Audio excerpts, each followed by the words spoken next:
আল্লাহ তাআলা কিয়ামতের দিন সাইয়েদনা নূহ আলাইহিস সালামকে বলবেন, নূহ তুমি কি দাওয়াত পৌঁছিয়েছো তোমার উম্মতের কাছে? নূহ আলাইহিস সালাম বলবেন, হ্যাঁ আমি পৌঁছিয়েছি। এবার নূহের উম্মতকে আল্লাহ জিজ্ঞেস করবেন, এই নূহের উম্মতেরা তোমাদের নবী নূহ কি দাওয়াত পৌঁছিয়েছে?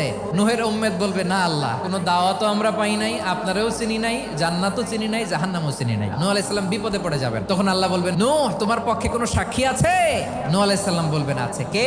উম্মতে মুহাম্মাদি। তখন আমরা বলবো, আল্লাহর নবী নূহ আলাইহিস সালাম তিনি আপনি যা যা বলেছেন ঠিক তা তার উম্মতের কাছে পৌঁছে দিয়েছে। এবার নূহের উম্মতের সাথে আমাদের ঝগড়া লাগবে। তারা বলবে, তোমরা আসছো আমাদের হাজার হাজার বছর পরে, তোমরা কি করে জানলা? তোমাদের সাক্ষী ধর্তব্য হবে না? আমরা তখন বলবো, আমাদের কোরআনে তোমাদের নবীর নামে আল্লাহ তাআলা একটা সূরা নাজিল করেছেন, সূরাতে নূহ। দিন রাত এক করে তোমাদের কাছে তিনি দাওয়াত পৌঁছেছেন, সব আমরা জানি। আমরা যখন বলবো এই কথা, নূহের উম্মত চুপসে যাবে। তখন আমরা সত্য বলেছি কিনা এটা আল্লাহ তাআলা জানতে চাইবে বিশ্বনবীর কাছে। তখন বিশ্বনবী আমাদের পক্ষে সাক্ষী দিবেন। আওয়াজ করে বলেন আল্লাহু আকবার।